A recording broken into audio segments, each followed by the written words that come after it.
હવે ધીરે ધીરે ગરમી વધશે.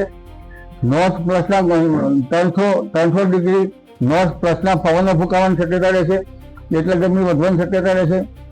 મધ્ય ગુજરાતના ભાગમાં મહત્તમ તાપમાન 43-44 કે 45 ડિગ્રી સેલ્સિયસ જેવું થઈ જવાની શક્યતા રહેશે. ઉત્તર ગુજરાતના ભાગમાં મહત્તમ તાપમાન 43-44 ડિગ્રી સેલ્સિયસ થવાની શક્યતા રહે.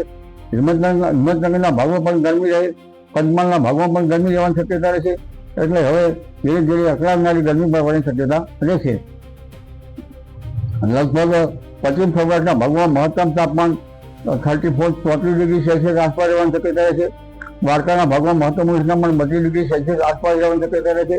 જામનગરના ભાગમાં મહત્તમ તાપમાન 36-37 ડિગ્રી સેલ્સિયસ આસપાસ રહેવાની શક્યતા રહેશે.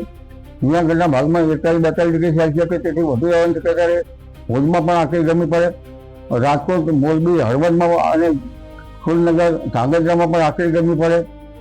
અને દક્ષિણ ગુજરાતના ભાગોમાં મહત્તમ તાપમાન 34-34 ડિગ્રી સેલ્સિયસ જેવું આસપાસ રહેવાની શક્યતા છે.